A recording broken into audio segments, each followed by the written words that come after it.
also ask, it seems like Pixar in the 2020s has been disappointing to a lot of people. What do you think they need and should do to get back on track?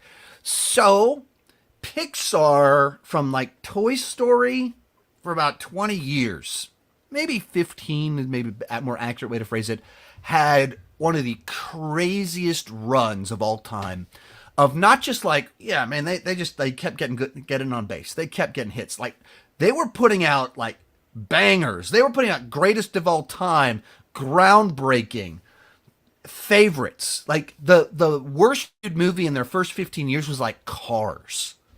And there's a generation of people that love Cars. Like, that's like, if Cars is your worst movie, how crazy good is your filmography? Like, they were operating on this next level for about 15 years. And then over the teens, the last decade, they delivered a lot of movies that were on that same level. Like, that's a fantastic film. They had a few more misses in there. Cars 2, Brave, The Good Dinosaur. But there was a lot of really good ones in there as well. But you could see that they weren't doing what they were doing during the first 15 years. But no one has ever had a run like that before. It's an unprecedented run of just creativity, of wild, weird ideas that were just also very mainstream and accessible. Rat remote controlling a man to be a chef while being coached by a dead guy. Like, that's such a weird out there idea, but also a mainstream, like, it was mainstream, accessible, relatable, funny. That was the magic of what they had in that first 15 years. And there was some of that in the last decade, but not quite as good. Not quite as strong, and a few more misses in there. And then it feels like the last few years, since COVID, just the air's been let out of the balloon. The excitement's kind of gone. And not that they've all been bad, but there's just not what there was before. So, like, Soul got good reviews and people seem to like it. Luca got good reviews, people seem to like it. But they're not movies that got people as excited about them the way that so many other Pixar films of the decades past got people excited.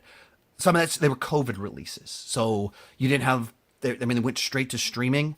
And it's come to the question is, how much did that hurt animated films going to streaming? How much did that just kill the excitement and the event nature of Disney releases? I'm not sure, but that absolutely is a factor into it. But then you kind of go into last year and Turning Red. Some people loved it. A lot of us were like, this feels like it belongs from a different studio. It's awfully niche, and I don't think it's as good. I wasn't crazy about it. I had a lot of issues with it. A lot of people loved it, though. And then Lightyear, pretty widely accepted as like, that was not what it should have been. You know, even the high praise for it, I was more positive than most, but it was still like a B minus. Like, okay, I liked some of this, but why is it so dark? This doesn't actually fit the premise that you pitched as this is the movie that Andy saw that inspired him to want to Buzz Lightyear. It doesn't make any sense. Why would you choose this story, which is like a deconstruction of Buzz Lightyear, as opposed to like him as a space ranger in a bright, lively, fun adventure? Like, why would you do this? Just real odd choices.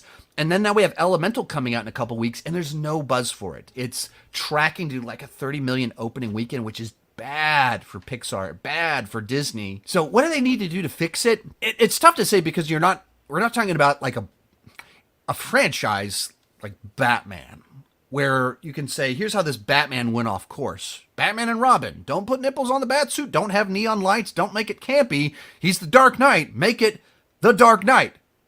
So you get the Nolan films. Like, it's pretty easy to see, like, this didn't work. Let's go the other way. And that's not really the case when it comes to Pixar. This is a studio. And so they're just putting out different movies. But Pixar's almost like a franchise in and of itself, because they're so consistent as a studio that you just liked the content that they put out, and it feels like some of that is just not there anymore. The problem is that we have a different guy up in charge, where John Lasseter was kind of the mastermind for a long time, like 20 years. He was over Pixar, and then they got acquired fully by Disney, not just distribution, acquired by Disney. And so then he was kind of put over all of Disney Pixar. And so then Disney films got better, and Pixar dipped a little bit, but Disney went up in quality. And so it was almost like two studios that were kind of like, some of these feel like they should be from the other studio. There's a lot more sameness between the two of them. And then he had a little bit of hashtag Me Too stuff kind of go on, so he's out. And then it was Peter Drucker. I'm mispronouncing his name probably, but Nope. so he was promoted to take over, and he directed some fantastic Pixar films. Great director, storyteller. Being a great screenwriter, being a great director does not make you a good studio head.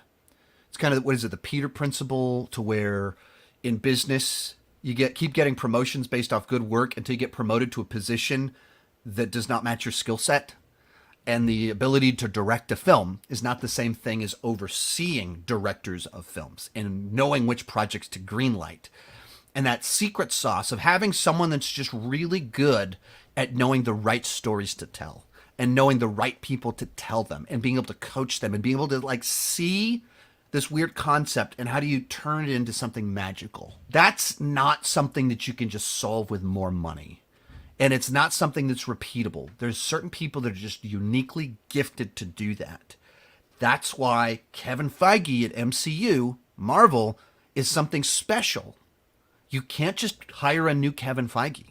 Whenever he leaves, we'll have a problem. And you can't just multiply him with more money. So if you quadruple the amount of content MCU's doing, you're diluting the amount of secret sauce going to each individual project. And I think you saw that in Phase 4.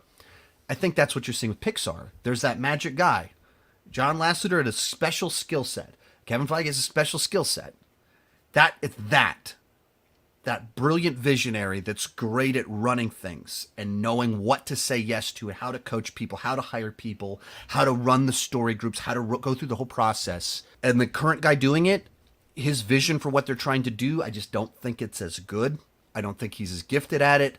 I think there's a little bit more kind of like nicheness where they're like focusing in on specific thing. This one's on jazz culture. This one is set in the early zeros with boy bands in Canada with an Asian family. It's getting real specific. Whereas like Finding Nemo, it's in Australia, but it's like, means some people have accents, but it's not like soaked in distinct culture there that isn't as relatable for more people. And it feels like they've kind of been doing a little bit more of that, of like diving in on specific things rather than kind of telling weird stories about rats, but also that are very broadly accessible for everyone.